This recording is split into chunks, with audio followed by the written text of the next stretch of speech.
오늘 본문은 이제 하나의 에피소드입니다. 빌립 집사가 예루살렘에 이제 고난이 닥쳐왔을 때 사마리아 성에 가서 복음을 전하고 그러는 이제 여정에서 만난 한 사람, 에티오피아의 재무장관, 내시인 재무장관을 만나는 그런 장면입니다. 오늘 본문의 그 한 절 한 절 이렇게 읽어보면 그 어떤 곳에는 참 많은 이야기가 담겨져 있을 것 같은 곳이 있는데 우선 그 39절의 말씀입니다. 39절은 이제 그 에티오피아 내시가 빌립을 만나고 하나님의 말씀에 대한 것을 예수님과 함께 관계된 이야기를 듣고 이제 세례를 받게 된 그런 장면이지요. 그리고 둘이 물에서 올라올 새 주의 영이 또 빌립은 이렇게 이끌어 갑니다. 그리고 그 에티오피아 내시는 기쁘게 자기의 길을 가서 이 사도행전의 저자가 누가인데 누가는 다시는 이 사람을 볼 수는 없었다라고 기록하고 있는 것이지요.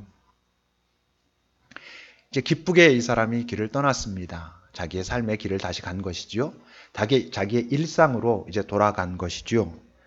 이 사람은 어떻게 살았을까? 성경은 그것을 소개하고 있지 않습니다. 근데 뭐 이렇게 말하면 정확할 겁니다. 아마 잘 살았을 것이다. 이 기쁨을 놓치지 않으려고 노력하고 애쓰면서 살았다면 잘 산 삶을 또는 뭐 복된 삶을 살았을 것이다. 이렇게 말할 수 있을 겁니다. 여러분 그걸 아세요? 구약 성경은요. 하나님을 만난 사람들의 이야기를 쭉 설명할 때 어디에서 초점을 맞추고 있냐면 그래서 마침내 결국 어떻게 되었다라는 데 초점을 맞추고 있어요.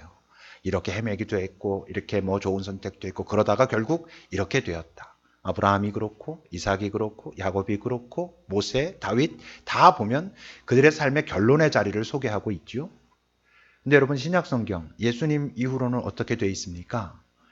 예수님 딱 한 분, 그분이 결국 어떻게 고난을 당했지만 부활하셨고 어떻게 승귀의 자리에 이르셨다라는 것을 제외하곤 다른 모든 사람들은 예수님을 만나는 출발점의 이야기만 있지 그래서 결국 그가 마지막에 어떻게 됐다라는 것을 기록한 사람은 거의 없습니다. 베드로나 바울 같은 사람들도 그들의 삶의 어떤 여정이 기록되어 있지만 그래서 결국 그들의 마지막에 어떻게 됐다는 얘기는 실제로 없지요. 성경에는. 더군다나 복음서를 잘 살펴보면 예수님을 만나고 예수님을 만났기 때문에 뭔가 자유로워지고 뭔가 새로운 삶에 대한 기대를 갖고 한 사람들이 그래서 예수님을 떠나서 그들의 길을 갔다라는 이야기만 있지 그래서 어떻게 살았다는 얘기는 없어요. 그죠? 그게 뭘 의미하는지 아십니까? 이젠 복이라고 하는 그것이 매우 다양하게 되었다. 각자마다 그들이 결국 주님을 만나고 난 다음에 경험하게 되는 복의 형태는 다르게 되었다. 이런 말을 암시하고 있는 것이죠.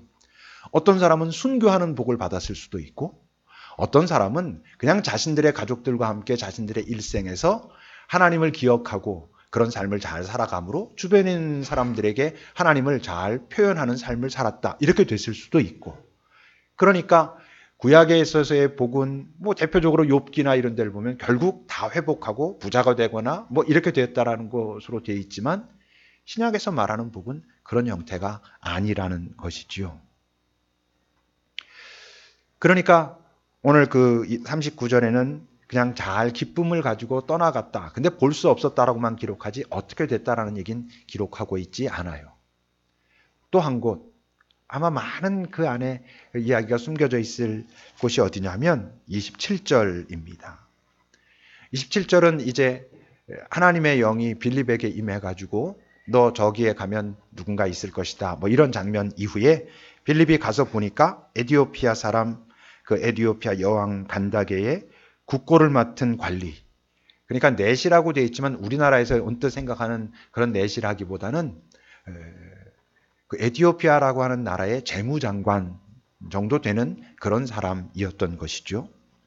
그런데 이 사람이 예배하러 예루살렘에 왔다가 돌아가는 길이었다라고 기록하고 있는데 여러분 도대체 이 사람이 뭐하러 이 먼 곳까지 왔을까?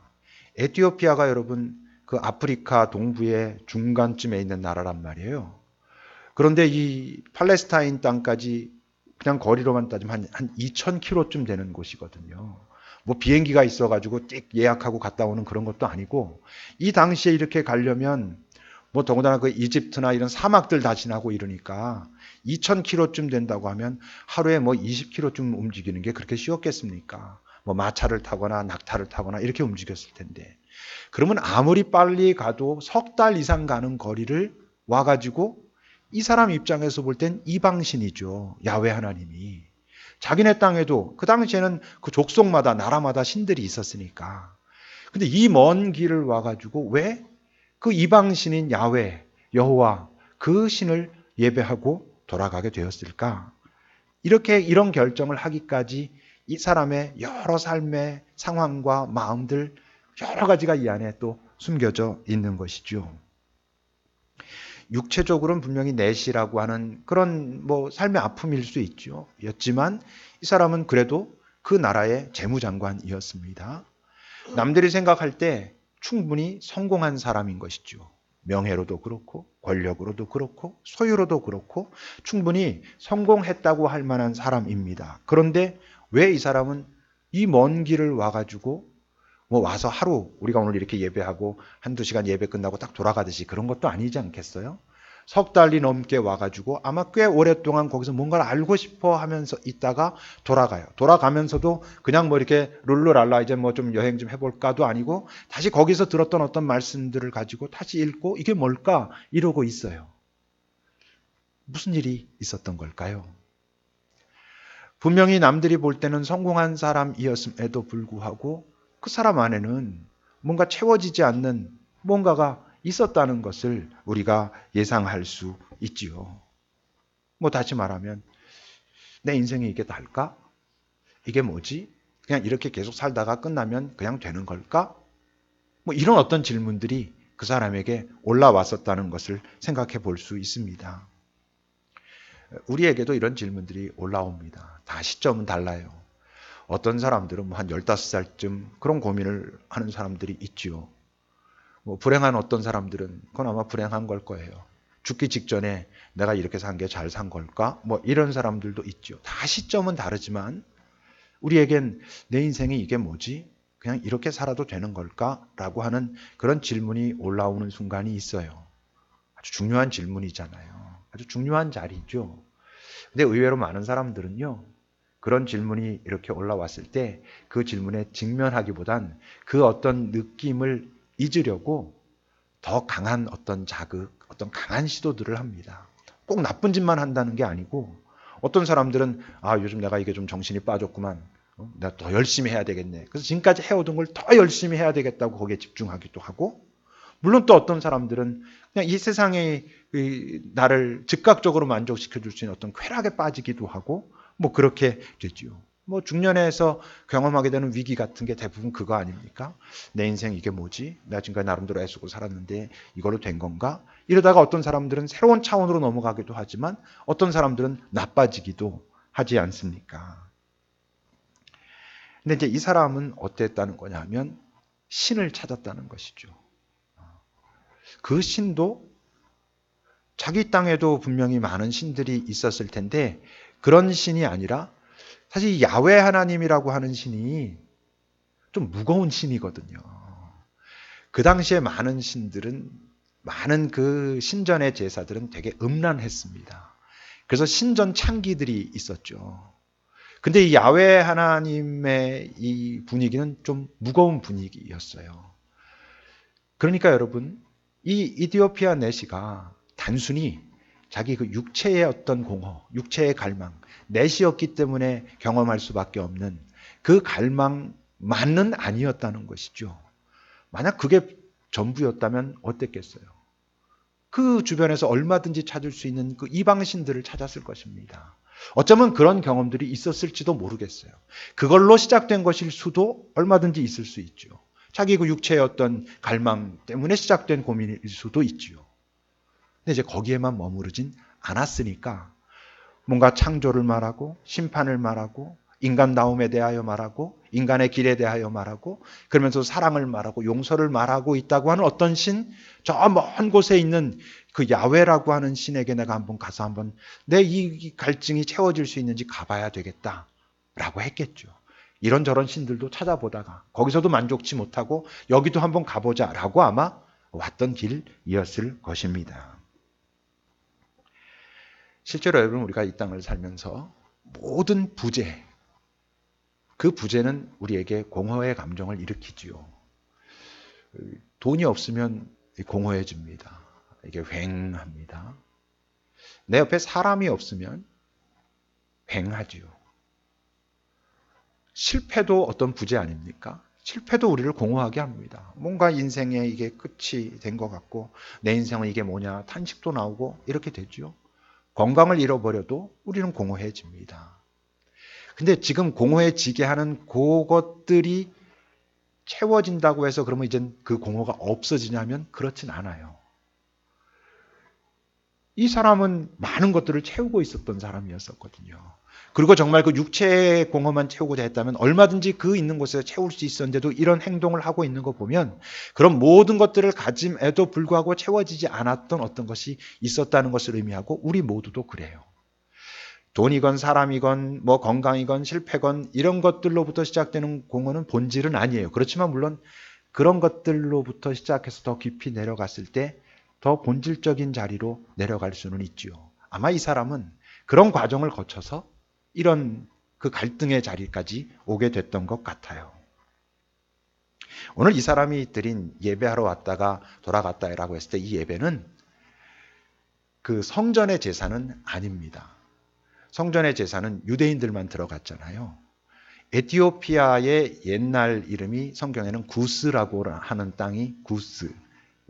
모세가 구스 여인과 혼인했다 이렇게 얘기하기도 하고 그러잖아요. 에티오피아라고 하는 뜻이 무슨 뜻인 줄 아십니까? 그게 검은 빛깔 이런 뜻입니다. 그러니까 당연히 에티오피아 아프리카고 이 내시는 흑인이었을 가능성이 많죠. 그러니까 이 사람이 성전 제사에 들어가 가지고 그 유대인들이 드리는 하나님께 제사하는 제사를 드렸을 가능성은 없어요. 그럼 이 사람이 드린 예배는 뭐였을 거냐 하면 그 당시에 마을마다 회당이 있었잖아요. 그러니까 회당의 예배죠. 그 회당에서는 하나님을 찬양하고 기도를 하기도 하고 회당에 누가 있었어요? 랍비들이 있었잖아요. 랍비들이 이제 하나님의 말씀을 풀어 가르치기도 하고 이랬다는 거예요. 그 예배의 자리에 왔다가 돌아가는 것이죠. 아까도 말한 것처럼 뭐 잠깐 와서 예배드리고 우리 가듯이 그게 아니고 아마 가서 꽤 오랫동안 머물면서 그 야훼 하나님에 대해서 알아보려고. 왜? 자기 안에 도저히 풀리지 않는 이 갈등의 그 깊은 뿌리가 무엇인지 알아보기 위해서 그렇게 머물고 있다가 돌아갑니다. 근데 어떤 거예요? 분명히 뭔가 있는 것 같아요. 그 말씀을 듣고 그 랍비들의 가르침, 깨우침을 듣고 그랬을 때 분명히 뭔가 있는 것 같은데 어떤 거예요? 오늘 본문을 보면 뭔가 명쾌하진 않아 아직 뭔가 좀 답답하고 그래요. 이럴 때가 더 답답해요, 여러분. 여러분 왜 동트기 직전이 가장 어둡다 그렇게 얘기하잖아요. 뭔가 여기 있는 것 같은데 자기의 갈망이 건드려지거나 채워질 것 같은데 확실하지 않을 때 더 답답하고 그야말로 막 그 갈증이 나서 어찌할 바를 모르는 것이지요. 이 사람에게 꽂힌 말씀이 이사야 53장이었던 것 같아요. 그 말씀만 들은 건 아니었겠죠. 아마 꽤 오랫동안 머무르면서 하나님의 말씀을 풀어주는 여러 이야기를 들었을 텐데 이 사람에게 확 와서 꽂힌 말씀이 이사야 53장이었던 것 같아요. 28절을 보면 그가 돌아가는데 수레를 타고서 선지자 이사야의 글을 읽고 있었다 그러죠. 32절을 보면 읽는 성경 구절이 무엇이었냐면 그가 도살자에게로 가는 양과 같이 끌려갔고 털 깎는 자 앞에 있는 어린 양이 조용함과 같이 입을 열지 않았고 굴욕을 당했을 때 공정한 재판도 받지 못했고 그의 생명을 땅에서 빼앗기게 되었다라고 하는 여기가 이사야 53장의 이야기거든요. 그 앞에 어떤 얘기가 나오죠? 이사야 53장. 아까 우리 침묵 기도할 때 용서의 고백을 할 때 용서의 말씀을 읽을 때 읽었던 그 말씀. 그는 실로 우리의 질고를 지고 슬픔을 당하였거늘 우린 그가 마땅히 죽어야 할 걸로 생각했었다. 그가 뭐 채찍에 맞음으로 나음을 입었고, 우리 잘 아는 그 말씀이 이사야 53장이거든요. 이게 이사야 53장에 있는 그 바로 뒤의 말씀이에요. 그게 어떤 부제가 붙어 있는 말씀이냐 하면 여호와의 그 고난받는 종 이야기, 그 이야기예요. 그러니까 이 사람이 갖고 있던 그 존재적인 깊은 갈등, 어떤 그 공허의 문제를 이 말씀이 확 건드렸던 것 같아요. 인간의 한계에 대해서, 인간이 훼손된 거에 대해서, 정말 인간이 구원받는다는 게 뭘까? 또는 인간답게 산다는 게 뭘까? 이런 고민이 그에게 있었던 것 같아요. 이제 그때 누구를 만나요? 빌립을 만납니다. 30절을 여러분 보세요. 그런 상황 속에 있을 때 또 다른 곳에서는 하나님께서 빌립을 통해 일하십니다. 이제 성령이 빌립더러 29절입니다. 빌립더러 이르시되 그 수레로 가까이 나아가라 라고 말씀하셔요. 30절 빌립이 달려가서 선지자 이사야의 글 읽는 것을 보고 물어요. 너 무슨 말인지 아느냐? 모른다 그러죠. 그러니까 이제 여러분 뒤에 가면 34절을 보세요. 그 내시가 빌립에게 말합니다. 청컨대 내가 좀 알려달라고. 지금 이 이사야의 글을 읽었는데 이게 누구에 대한 거냐? 자기 자신 이사야에 대한 얘기냐? 아니면 누구 다른 사람에 대한 이야기냐라고 묻고 있어요. 그때 이제 빌립이 가르친 것이죠. 그 고난받는 종의 이야기로부터 시작해서 누구에게까지? 예수 그리스도에게까지 그 이야기를 쭉 풀어 가르쳤어요. 뭐 10분, 20분 가르친 건 아닐 겁니다. 꽤 오랜 시간 같이 그 마차를 타고 가면서 여러 가지를 얘기했을 거고, 이 사람이 그동안 가지고 있었던 여러 고민이나 갈등이나 이런 것들을 또 말했을 거고, 이랬다고 하는 것이겠죠. 한 번에 딱 얘기 듣고 쫙 완전하게 자유롭게 되고 그러진 못했을 겁니다만, 근데 어땠겠어요? 뭔가 자기의 정말 갈등하고 있는 그 뿌리, 그 자체가 딱 건드려졌을 때 사람은 화들짝 놀라면서 눈이 탁 떠지는 어떤 순간들이 있잖아요. 제가 이제 그 기도하고 옛날에 그 수학 가르칠 때도 그런 얘기 많이 하고 그랬어요. 애들 막 수학 어려워서 뭐 어쩌고저쩌고 할 때 제가 많이 얘기했었고, 기도할 때도 많이 그런 것 같아요. 마치 이게 바위산을 뚫고 들어가는 것과 같다. 처음에 뚫고 들어갈 때는 오히려 조금 빛이 있는 것 같고 뭔가 될 것 같고 막 가는데, 가면 갈수록 어떻게 돼요? 더 캄캄해지거든요. 내가 이게 제대로 가고 있는 건지, 이게 이게 되는 건지. 바위산이니까 그 마지막 10cm만 남았어도 여전히 캄캄해요. 오히려 더 캄캄하죠. 근데 어느 순간 거기 조그만 균열이 탁 나가지고 빛이 확 들어왔을 때 느끼는 그 전율이 있어요. 수학도 어떤 그런 지점이 있어요. 전혀 모르겠다가 어느 순간 딱 가면 갑자기 휙 보이면서 와, 이 수학 진짜 재밌다 막 이런 순간이 있거든요.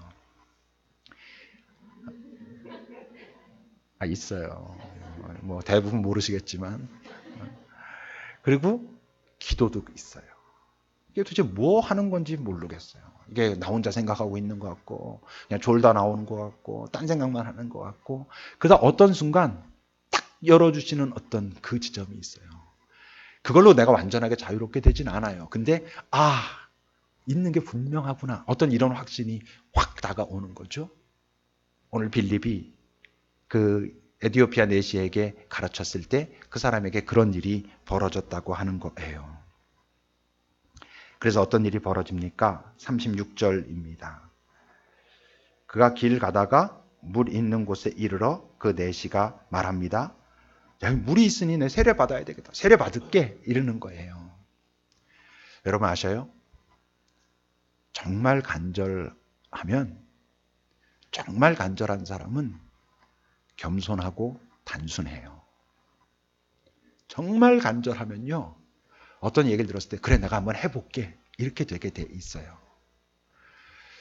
생각이 많다라고 얘기하죠.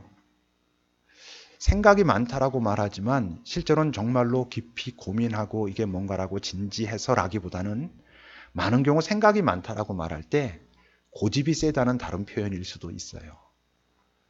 벽이 높다는 표현일 수도 있고요. 실제로 생각이 많다라는 사람을 잘 보면 사실은 게으른 사람인 경우도 참 많아요. 또 두려워서 도망가고 있는 경우도 많아요. 그래서 생각이 많은 사람들에게 벌어질 수 있는 많은 현상은 별로 변화가 없는 거예요. 생각만 하다 말아버릴 수 있어요. 근데 실제로 그건 생각이 많다기보단 간절하지 않은 거예요. 간절하면 시도해 봅니다. 남의 이야기를 겸손하게 받아들여 보려고 하게 돼 있어요. 간절하면 사람은 좀 단순해져요. 이 사람이 그런 거죠. 이 사람 많이 배운 사람입니다. 많은 것을 가진 사람입니다. 명령하는 자리에 있는 사람입니다. 그런데 한 사람, 처음 보는 어떤 사람이 와서 지금 자기가 갈등하고 있는 어떤 부분을 이렇게 건드려 줬을 때 내가 한번 해볼게. 예수님을 깊이 알게 됐다는 거예요? 아니, 여기 뭐가 있는 것 같아. 근데 내가 세례를 받고, 세례를 받는다는 게 뭐예요? 나의 구원자를 고백하는 거잖아요.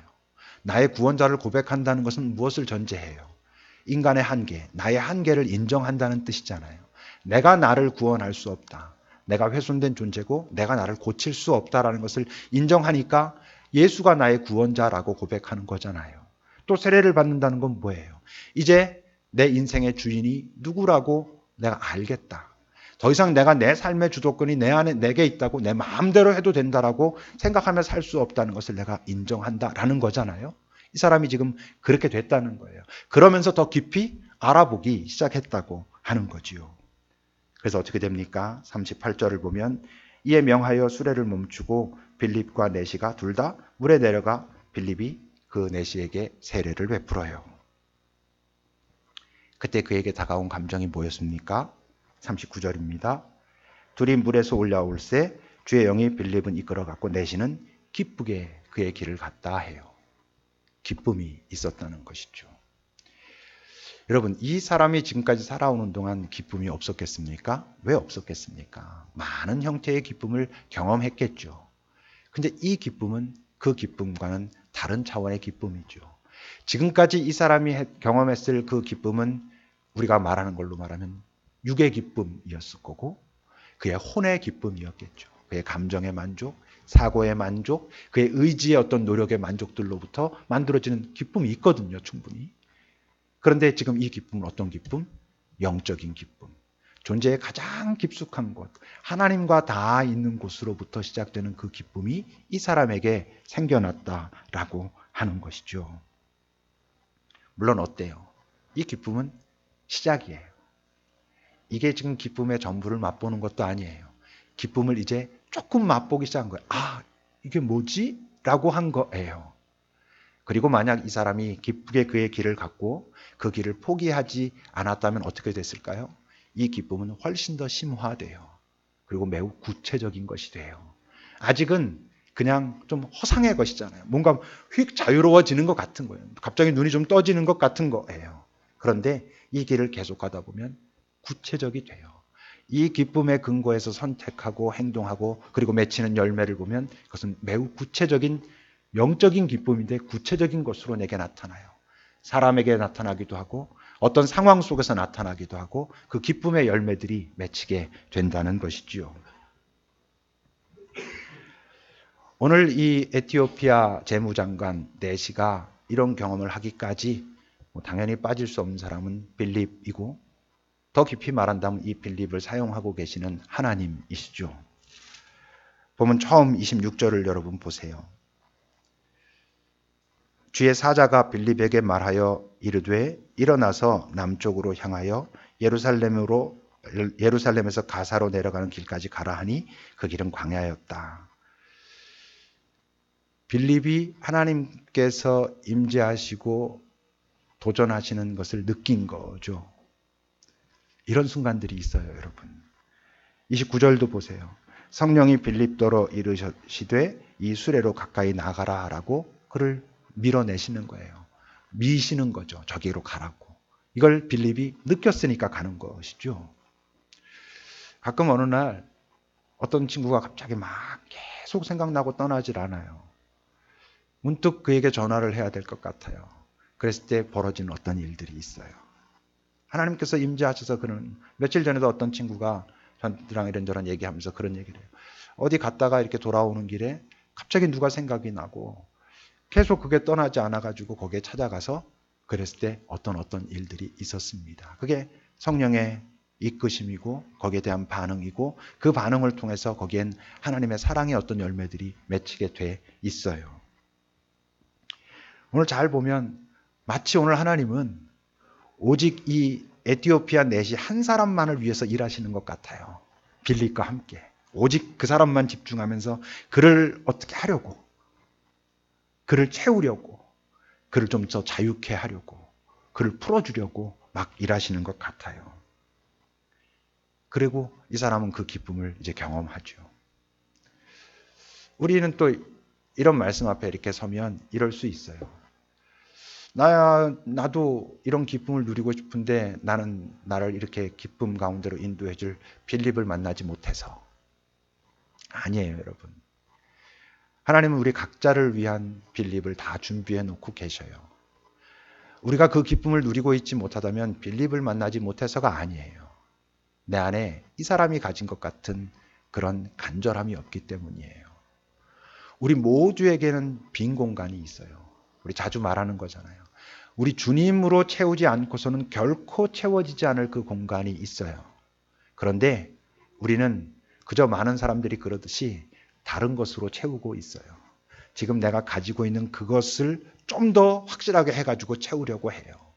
아니면 그걸 보면 불편할 것 같으니까 외면해요. 바빠 죽겠는데 뭐 그거 어떻게 하냐고. 그래서 그걸 자꾸 피해요. 그걸 직면하지 않으니까 그 기쁨은 경험할 수가 없어요. 왜 그렇다고? 우리 주님을 만나기 전엔 그것은 해결되지 않는데 주님은 바로 그 자리에 계시거든. 우리가 뭔가 이게 뭐지? 왜 나 그래 좀 별 문제 없는 것 같은데 왜 이렇게 좀 꿀꿀하고 이러지? 라고 하는 그 자리에 계신데 거기에 가지 않아요. 낯설어서 또는 두려워서 또는 비겁해서 또는 시간이 없어서 그런 것이죠. 여러분 생각해 보십시오. 우리가 인간이잖아요. 우리 인간이 누릴 수 있는 진짜 기쁨, 진짜 만족은 어떤 때 누릴 수 있겠어요? 우리가 가장 인간다울 때 누리겠죠. 인간이 인간다울 때 진짜 인간의 기쁨을 누릴 수 있지 않겠어요? 이 땅에서 기쁘다고 좋다고 하는 많은 사람들이 있어요. 근데 인간답지 않은 사람들이 있어요. 그들이 지금 자기네들이 기쁘다고 하는 그것이 정말 인간이 누려야 하는 바로 그 기쁨이겠어요? 아니죠. 어느 순간에 가면 뭐 이 내시가 어땠는지 모르지만 이 내시가 느꼈던 것과 똑같은 것을 느끼든가 아니면 그것이 다가와도 여전히 모른 척하고 더 세게 더 강하게 이러다가 그냥 끝나든가 그렇게 되겠죠. 그건 진짜 기쁨 아니거든요. 근데 우리가 진짜 기쁨을 누리려면 인간다워져야 한다면 인간다워지려면 예수를 제대로 만나야죠. 예수를 제대로 만나지 않고 우리는 인간다워질 수 없어요. 우리가 다 훼손됐기 때문에 온전한 인간이 그분밖에 없기 때문에 그분께 가까이 다가가서 그분을 배우는 만큼 우리는 진짜 기쁨, 진짜 만족을 경험하며 살아요. 그래서 이 땅에서 우리가 완전하게 기쁜 것은 어렵겠죠. 우리가 여전히 연약한 부분들이 있을 터이니까. 그렇지만 우리가 그분을 아는 것만큼 그분께 가까이 다가서는 것만큼 그분과 함께 걸어가고자 내가 하는 그 걸음의 분량만큼 우리는 기쁨이 뭔지 알아요. 진짜 만족이 뭔지 알아요. 여기는 우리 모두가 다 물어야 돼요. 오늘 나의 이 예배에는 정말 그분을 깊이 만나고자 하는 간절함이 있나? 내가 하나님의 말씀을 읽거나 들을 때 나에게는 그런 간절함이 있나? 내가 기도할 때 정말 그분에 대한 내가 인식을 바르게 가지려고 애쓰면서 나에 있는 이 속에 있는 복잡함들을 조금 더 내려놓으려고 애쓰면서 그분께 다가서려고 하는 그런 간절함이 있나? 오늘 이 에티오피아 내시는 예수님에 대해서 무지했던 사람이에요. 예수에 대해서 무지했는데 자기 안에 있는 공허에 정직한 것이죠. 거기에 접근해 간 것이죠. 여기 있는 분들 중에서도 예수님이 아직 잘 모르는 사람들도 있을 수 있어요. 예수님을 좀 안다고 생각하는 사람들도 있을 수 있어요. 그러나 판단은 뭘로 해야 되냐 하면 내게 진짜 기쁨 그것이 있나? 이 기쁨이 왜 시작된 거지? 어디로부터 온 것이지? 내가 갖고 싶은 것을 가지고 있기 때문인가? 아니면 정말 내 안에 내 주님께서 만들어주시는 그 기쁨인가? 이거를 확인해 보셔야 돼요. 요즘 그런 친구 하나를 제가 이렇게 보고 있어요. 뭐 성경 잘 몰라요. 기도도 잘 할 줄 몰라요. 근데 되게 성경을 읽고 싶어 해서 주중에도 나와가지고 성경도 읽고 그래요. 기도도 거의 빠지지 않고 열심히 나와요. 어떻게 기도하는지도 잘 몰라요, 내가 보면. 근데도 기도하고 이젠 기도의 내용도 조금씩 바뀌어요. 자기 문제뿐만 아니라 자기 주변에 이 사람들도 힘들고 아플 것 같고 나랑 비슷한 그런 어려움들을 갖고 있을 것 같은데 우리가 다 같이 건강하게 잘 살 수 있으면 좋겠습니다. 이런 마음들이 일어나기 시작해요. 그게 기쁨의 시작이에요. 그게 계속 그냥 유지될까요? 아니요. 그러다 이제 또 없어집니다. 이 기쁨이라는 게요. 그냥 계속 유지되면 좋겠지만 그렇지 않아요. 어떤 때 또 살짝 또 사그라들어요. 그러면 이러죠. 아, 내가 그때 괜히 흥분했던 건가? 가짜인가? 아니, 가짜 아니에요. 그것도 그 진짜예요. 오래 나중에 가보면 참 중요했다는 걸 알아요. 몇 번 얘기했죠. 향유 옥합을 깬 여인이 일주일에 한 번씩 옥합을 깼나요? 아니, 일생에 한 번 깼어요. 한 번 깼는데 그 경험 자체가 그에게 굉장히 귀했거든요. 그 첫사랑의 경험이 중요해요. 첫사랑에 묶이면 안 되지만 그 경험을 통해서 그의 사랑은 점점 깊어져 갈 수 있거든요. 여러분 잘 확인해 보셔야 돼요. 지금 여러분들이 추구하는 게 나쁘다는 게 아니에요. 근데 그 추구하는 것의 베이스가 과연 내가 예수 그리스도를 반석으로 하는 그 위에 서 있는지 보셔야 돼요. 똑같은 것을 추구하고 있어도 여러분들이 밟고 있는 그 반석이 그 베이스가 주님이 아니면 모래 위에 지은 집과 같다라고 주님이 말씀하셨잖아요. 모래 위에 지은 집이 더 아름다울 수 있어요. 더 멋지고 휘황찬란할 수 있어요. 근데 풍수가 물러오면 네 인생에 정말 고난이 닥쳐오면 그거는 너를 지켜주지 못해 라고 말씀하시죠. 여러분들에게 오늘 이 4시가 가졌던 간절함이 있기를. 그러므로 여러분들을 위하여 준비하신 그 빌립을 깊이 만나고 그 빌립을 통하여 하나님을 만나고 그리고는 오늘 이 사람이 경험하게 된 그 기쁨을 가질 수 있기를 여러분 주님이 정말 간절히 기다리고 계셔요. 기도합시다. 이 기쁨은 경험해 보기 전엔 알 수 없습니다. 이 시간 기도합시다. 주님, 제가 더 인간다워지게 또 인간다워지고 싶어지게 그러기 위해서 내 안에 주님으로밖에는 채울 수 없는 그 공간을 내가 용기를 내서 찾아가 볼 수 있게 나를 도우소서. 잠시 기도합시다.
주님을 더 깊이 만나고 함께 걸어가는 것이 우리 인생이 무거워질 것 같은 우리에겐 두려움이 있습니다. 그런데 그게 속는 것인 것을 우리가 다 잊지 않게 하옵소서.